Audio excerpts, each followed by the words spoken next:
Ontem nós falamos sobre o Espírito Santo nos ensina todas as coisas. E falamos sobre a santidade que encontramos na presença do Espírito.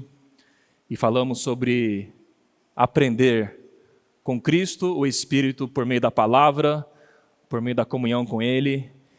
E como aquele Deus cheio de amor, cheio de vida, que habita dentro de nós, encontramos no Espírito toda a provisão para o nosso viver.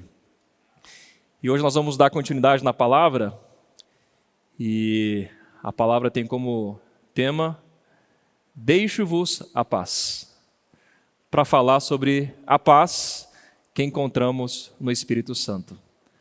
Além de tocarmos na santidade de Deus, nos separarmos do mundo, além de sermos instruídos e ensinados pelo Espírito Santo, quando nós lemos a Bíblia, quando temos comunhão com o Senhor e ouvimos a palavra do Senhor, recebemos também no Espírito Santo a paz.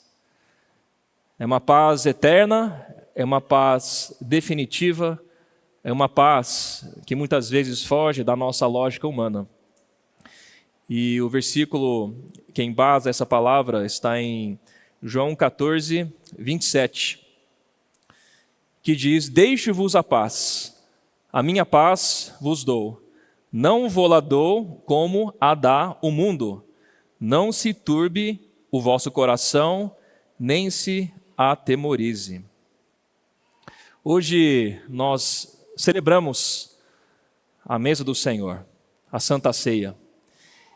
E Isaías, capítulo 53, versículos 4 e 5, fala sobre a redenção de Cristo. Eu quero ler junto com a igreja.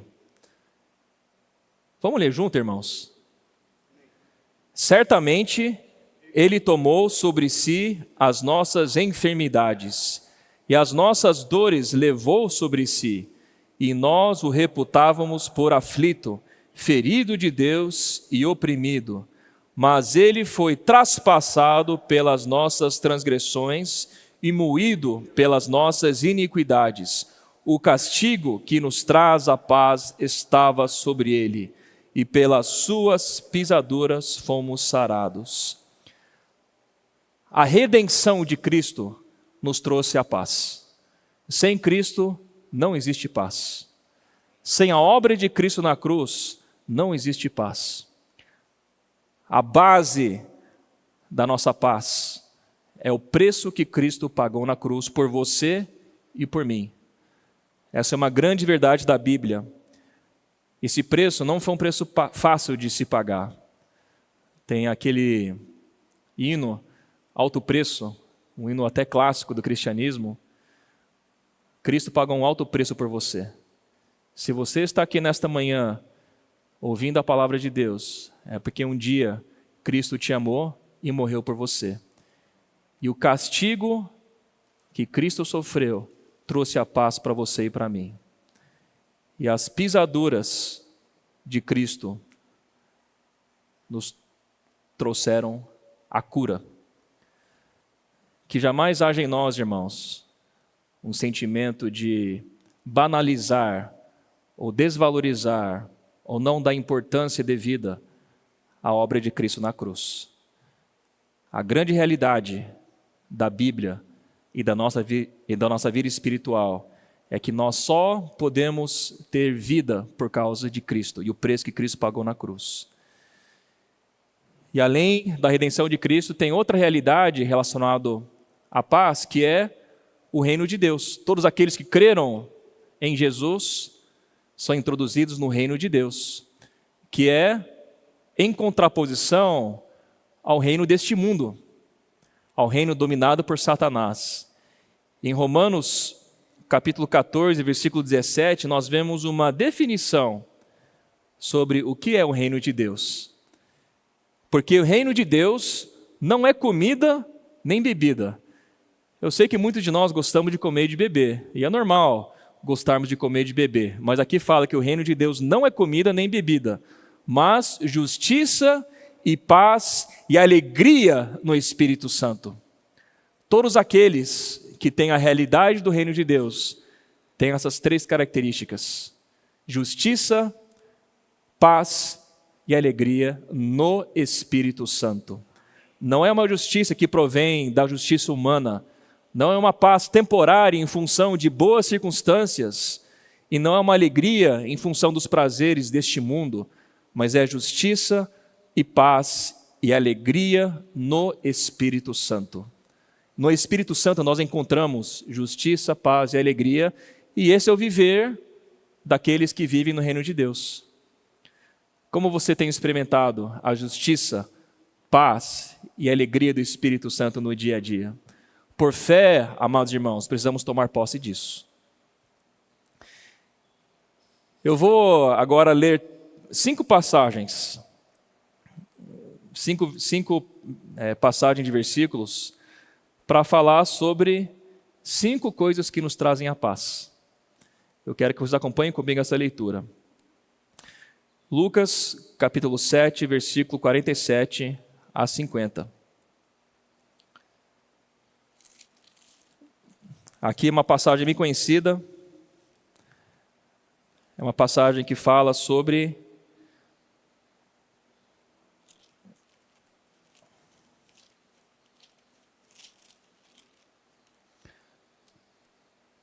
uma pecadora que ungiu os pés de Jesus. Eu vou ler do 47 em diante. Por isso te digo, perdoados lhe são os seus muitos pecados, porque ela muito amou, mas aquele a quem pouco se perdoa, pouco ama. Essa pecadora derramou a sua vida diante de Jesus, e ela ungiu os pés de Jesus, porque ela sentia que era pecadora. E o Senhor falou algo muito importante que mudou a vida dessa mulher. Só Jesus tem essa autoridade, como homem Deus, de dizer o que ele disse. No 48 ele disse à mulher: perdoados são os teus pecados. Só Deus pode perdoar pecados. E Cristo, como Deus, declarou perdão pelos pecados dessa mulher. E aqui o Senhor fala sobre a intensidade do amor ser proporcional ao quanto existe de perdão. Você se sente justo ou injusto? Você se sente muito pecador ou pouco pecador? Essa mulher sentia-se pecadora ao ponto dela se humilhar diante de Jesus e ungindo os pés de Jesus. E o Senhor mesmo falou que os pecados dela estavam perdoados. No versículo 40, os que estavam com ele à mesa, começaram a dizer entre si: quem é este que até perdoa pecados? Esse é Jesus, Filho de Deus, que tem autoridade para perdoar os pecados. E preste atenção para o versículo 50. Mas Jesus disse à mulher: a tua fé te salvou, vai-te em paz. Quando nós somos perdoados, nós recebemos a paz. Se você não tem paz hoje, pergunta para o Senhor se tem algum pecado que não foi perdoado. Pergunta para o Espírito Santo se tem algo na sua vida que você precisa tratar. E talvez você tenha que ter uma experiência como essa mulher teve, de se humilhar diante do Senhor. E só o Senhor tem autoridade para perdoar os pecados. E essa mulher teve fé. Outra característica para nós acessarmos essa paz no Espírito Santo é crer no Espírito Santo. Crer que o Senhor é aquele que perdoa, que salva. A tua fé te salvou. Vai-te em paz. O perdão traz a paz. E aqui eu queria expandir um pouco. Além de nós sermos perdoados por Jesus, nós também precisamos perdoar os outros. Na oração do Pai Nosso nós temos esse ensinamento sobre perdoar os outros, não é verdade? Se você não perdoa, você não será perdoado. E talvez parte da falta de paz que você sente na sua vida é por falta de perdão. Falta de você pedir perdão e falta de você perdoar. Jesus já pagou o preço na cruz por todos os nossos pecados. Os meus pecados, os seus pecados. Jesus já pagou na cruz o preço dos pecados daqueles que ofenderam você. Encontre em Jesus a capacidade de você perdoar. E encontre em Jesus a capacidade de você se aproximar do Senhor para pedir perdão. Isso vem do Espírito Santo, irmãos. Não vem de nós. Humanamente falando, nós somos incapazes de sermos generosos, de perdoar, de sermos misericordiosos, mas quando nós tocamos na vida de Jesus, no Espírito Santo, nós sentimos que somos pecadores e precisamos do perdão de Jesus. E uma vez que nós somos tocados pelo perdão, nós também perdoamos. Lembra daquele versículo que fala sobre com a medida que nós julgarmos os outros, seremos julgados? Irmãos, eu sempre quero receber perdão, mas tem o outro lado. Eu também preciso aprender a perdoar. Às vezes nós somos duros em nosso coração. Achamos que sempre nós estamos certos. Mas lembra que o reino de Deus é justiça, paz e alegria no Espírito Santo. É uma justiça no Espírito Santo. Não é justiça própria. Não é acharmos que nós somos sempre os que estão certos. Vamos aprender a viver baseado na vida de Jesus, que perdoa. E isso nos traz paz, irmãos. A segunda passagem que eu quero ler está em Marcos, capítulo 5, 28 a 34. Aqui também uma passagem bastante conhecida, e nós já pregamos sobre isso aqui muitas vezes, mas eu queria focar agora na questão da paz. É o caso da mulher enferma, que tinha uma hemorragia, a partir do 28, porque dizia: se eu apenas lhe tocar as vestes, ficarei curada. Olha a fé dessa mulher. E logo se lhe estancou a hemorragia, um fluxo de sangue, e sentiu no corpo estar curado do seu flagelo. Jesus, reconhecendo imediatamente que dele saíra poder, virando-se no meio da multidão, perguntou: quem me tocou nas vestes? Responderam-lhe seus discípulos: vês que a multidão te aperta e dizes: quem me tocou? Ele, porém, olhava ao redor para ver quem fizera isto. Então a mulher, atemorizada e tremendo, cônscia do que nela se operara, veio, prostrou-se diante dele e declarou-lhe toda a verdade. Essa mesma frase, muito parecida com a outra frase que Jesus disse: filha, a tua fé te salvou, vai-te em paz e fica livre do teu mal. Isso precisa gerar em nós a percepção espiritual de que nós muitas vezes estamos doentes e a cura espiritual nos traz a paz. Mas nós temos que ter fé. Aqui, nessa situação, era uma doença física. E muitas vezes também passamos por situações de doença física e precisamos receber a cura de Jesus. Quantos milagres não aconteceram por meio da oração da igreja? Ultimamente eu tenho recebido muitas notícias de irmãos enfermos e nós oramos e o Senhor curou. Existe poder de cura física no nome de Jesus. O poder do Espírito Santo nos cura fisicamente. Assim como às vezes o Senhor permite que alguém vá para Ele e não é curada fisicamente. E glória a Deus, a nossa função é orar. Mas eu quero agora falar sobre cura espiritual, irmãos. Sobre vazamento de vida.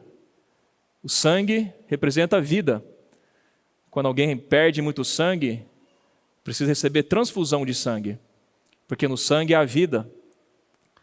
Na sua vida espiritual, como está a sua situação? Será que existe uma hemorragia?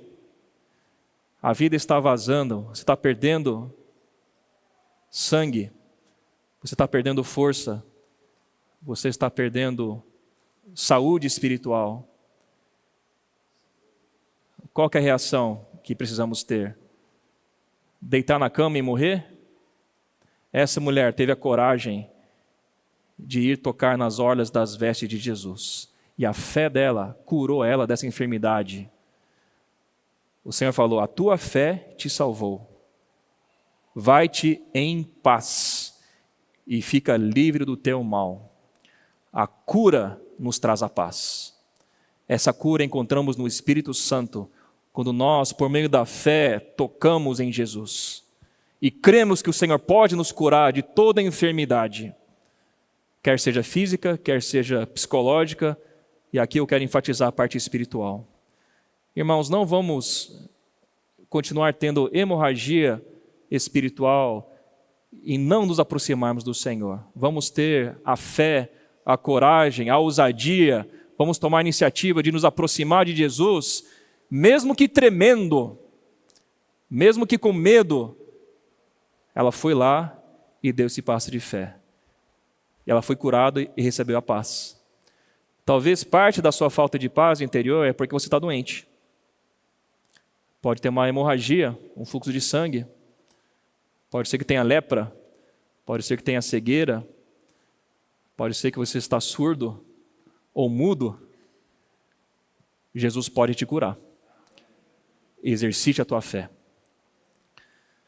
A terceira passagem que eu quero ler está em Romanos, capítulo 8, versículo 6. Aqui fala sobre os nossos pensamentos, sobre onde colocamos a nossa mente.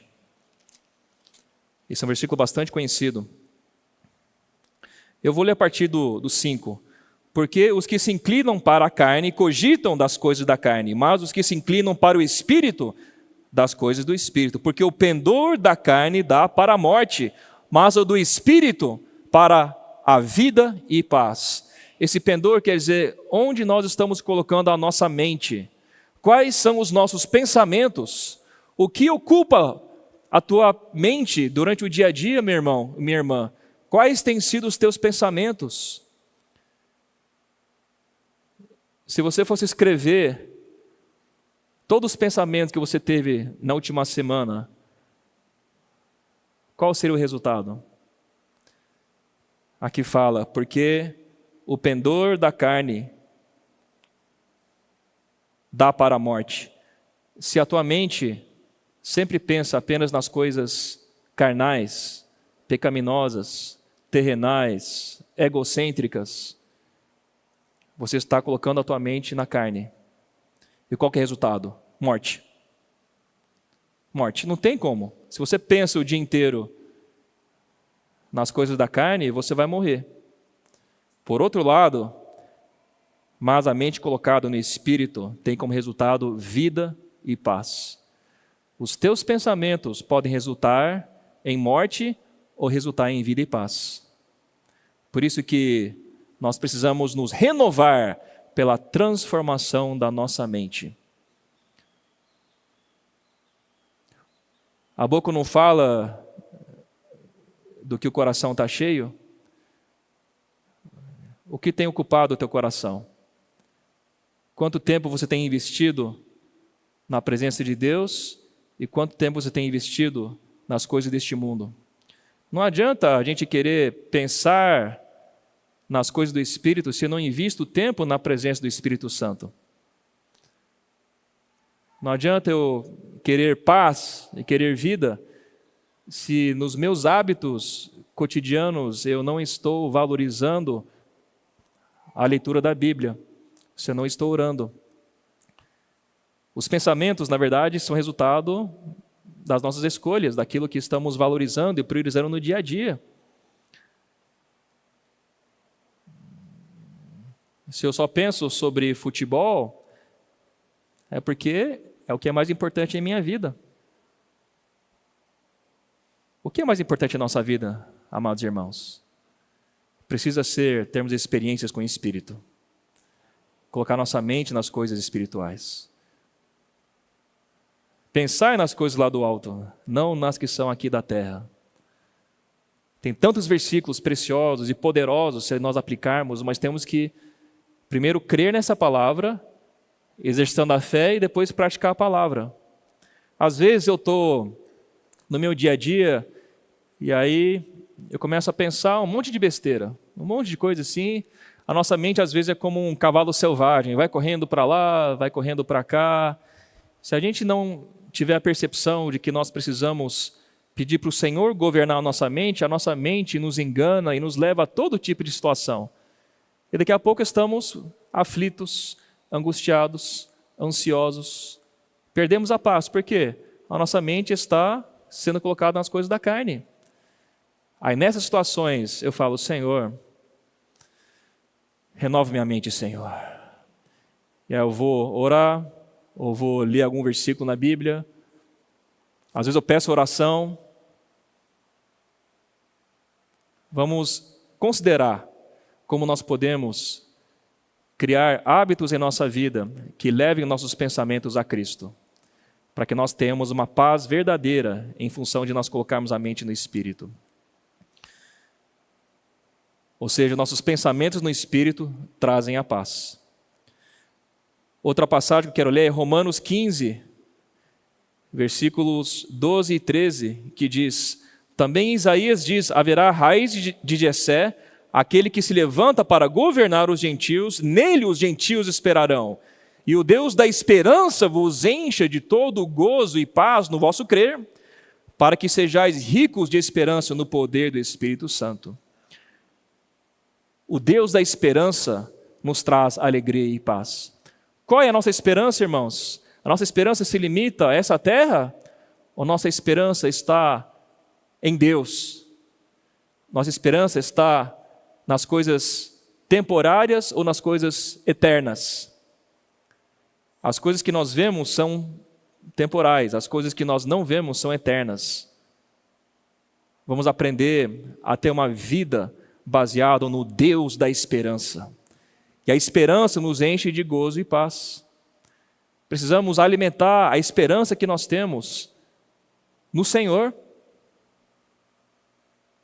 E não a esperança terrenal de termos uma vida melhor, de nós sermos bem-sucedidos. É normal, humanamente falando, termos metas. É normal que tenhamos aspirações e precisamos evoluir em nossa vida humana, mas essa não pode ser a principal motivação da nossa vida.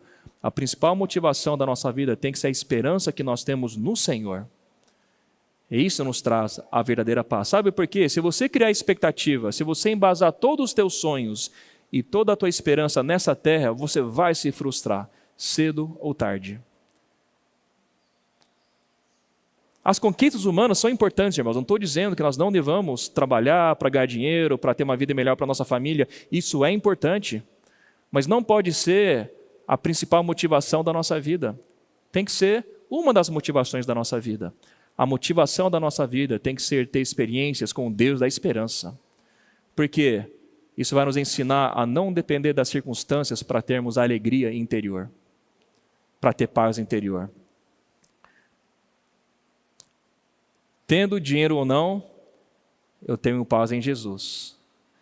Tendo saúde ou não, eu tenho paz em Jesus. Estando numa situação difícil ou fácil, tenho paz em Jesus. Essa é uma lição profunda, uma lição preciosa, que todos os cristãos, quando passarem por experiências de amadurecimento, vão chegar nessa conclusão. Que nossa paz não pode ser baseada nas circunstâncias. A nossa paz está na presença do Espírito Santo. Dessa maneira, nós vamos ter uma vida mais estável. Isso quer dizer o quê?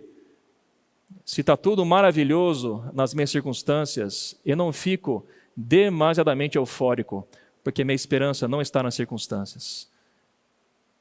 Da mesma maneira, se está tudo caindo ao meu redor, está um caos, eu também não fico demasiadamente angustiado, porque minha esperança está no Senhor. Isso é maturidade, irmãos. Nós vamos nos alegrar humanamente, nós vamos chorar, sofreremos perdas e é normal. Precisamos chorar com os que choram. Nós somos humanos, mas nós precisamos aprender a ancorar a nossa paz no consolo do Espírito Santo e na presença do Espírito Santo e a esperança em Deus que nos leva a ter verdadeira paz interior. Eu vejo meus filhos, eles ficam extremamente eufóricos quando estão numa situação boa e extremamente tristes quando alguma coisa dá errado. Mas eu não posso criticá-los, porque eles são crianças. Aí eu começo a olhar para a minha vida espiritual e às vezes eu sou assim.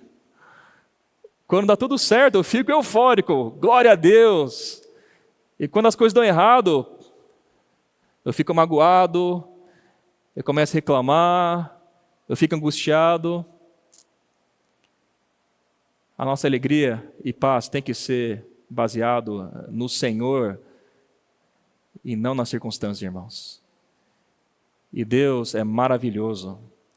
Ele sabe perfeitamente o que nós precisamos. Deus vai nos conceder períodos de alegria. E Deus também vai permitir que passemos por situações de tristeza,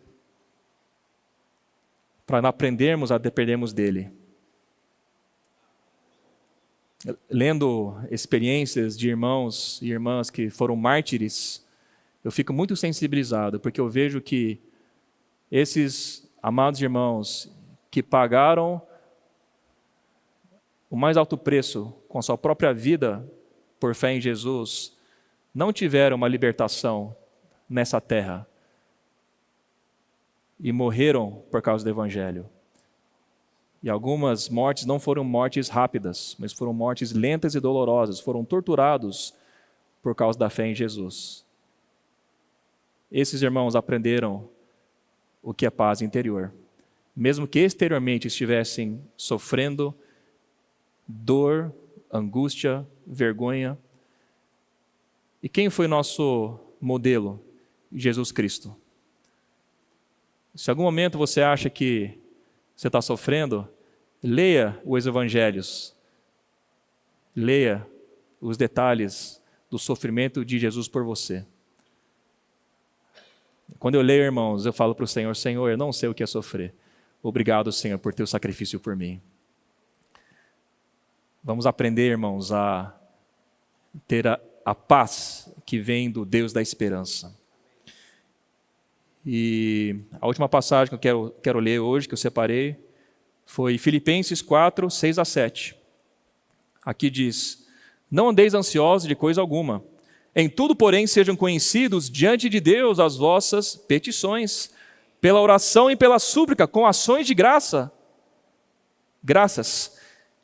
E a paz de Deus, que excede todo entendimento, guardará o vosso coração e a vossa mente em Cristo Jesus. Esse versículo tem que ser um versículo de cabeceira e de cama, sabe? Que a gente cola ali e vive todos os dias. Porque eu não sei quanto a vocês, mas eu sou naturalmente ansioso. Sempre fui. Mas graças a Deus, nos últimos anos eu tenho aprendido a viver menos ansioso. Mas por quê? Porque eu tenho apresentado diante do meu Senhor as minhas petições. Eu tenho orado e suplicado ao meu Deus. Eu tenho aprendido a dar graças ao Senhor por minha vida, por minha família, pelas circunstâncias fáceis e difíceis. E eu tenho experimentado um pouco dessa paz de Deus que excede todo entendimento. Ou seja, vai além da lógica humana e guarda nosso coração e a nossa mente em Cristo Jesus. Ou seja, orar traz paz. Suplicar, pedir, dar graças a Deus traz paz. É uma paz que vem do Senhor. E somos guardados. Se você está sem paz, talvez esteja faltando súplica na sua vida. Talvez esteja faltando petição. E talvez esteja faltando ação de graças. Às vezes nós reclamamos mais do que demonstramos gratidão. Isso é uma lição de vida também para nós. Em nossas famílias, nos casamentos, na relação entre pais e filhos, será que nós reclamamos mais do que agradecemos? Sabe quando você vai perceber o quanto você não agradece? Quando você perder algum ente querido. Aí você vai perceber o quanto você poderia ter demonstrado gratidão e você não demonstrou gratidão. Eu já passei por situações de perda. Irmãos, vamos aprender a ter um viver de oração, um viver de ação de graças, um viver sim de suplicar, de pedir, mas sempre buscando no Senhor o consolo e não buscando nas circunstâncias. Essa é a maneira que Deus deixou para não andarmos ansiosos. Por que você acha que o Senhor deixou esse versículo? Porque Ele sabe que nós somos ansiosos. Foi Deus que nos criou, não foi? Quando o homem pecou, vieram vários problemas, e um dos problemas é a ansiedade. Lá no Jardim do Éden, o homem, no começo, antes de pecar, não precisava ter ansiedade, porque Deus era tudo para o homem. A proteção do homem, o alimento do homem, a alegria do homem. Foi depois da queda que o homem se desvinculou de Deus que começou a aparecer um monte de problema, inclusive a ansiedade. O que haveremos de comer? O que haveremos de vestir? Eu preciso pagar a conta, tá certo. Ora, suplica, pede, e também faça a tua parte. Para pagar as contas tem que trabalhar. Do suor do teu rosto comerás o teu pão. Temos que fazer a nossa parte também. Não adianta também a gente só orar, mas não fazer a nossa parte. Nós temos que semear para colher. Mas o fato é, orar traz paz, irmãos. E é uma paz que excede todo entendimento. E para finalizar, eu queria falar sobre duas situações, sobre o que a paz gera. Depois que nós alcançamos paz, a paz tem alguns resultados. 1 Tessalonicenses 5:23, um versículo bastante conhecido. O mesmo Deus da paz vos santifique. Eu só vou ler essa parte. A paz nos traz santificação. Porque a verdadeira paz vem do Espírito Santo, de Cristo. E nós, quando estamos em paz, nós temos um viver para Deus. Porque nós não queremos perder a paz, não é verdade? A verdadeira paz vem da comunhão com o Espírito Santo. Quando Ele nos expõe, nos cura, nos limpa, nos ilumina, nos liberta, nos fortalece. E a partir daí nós temos um viver na presença do Senhor. E quando estou na presença do meu Senhor, eu tenho um viver santo, porque não quero me contaminar por amor ao meu Deus. A paz nos traz santificação. Corpo, alma e espírito. Ou espírito, alma e corpo. A base é espírito. E, por último, Romanos 16:20. E o Deus da paz, em breve, esmagará debaixo dos vossos pés a Satanás. Olha só. O Deus da paz esmaga Satanás. Quando nós temos paz, nós somos vitoriosos contra Satanás.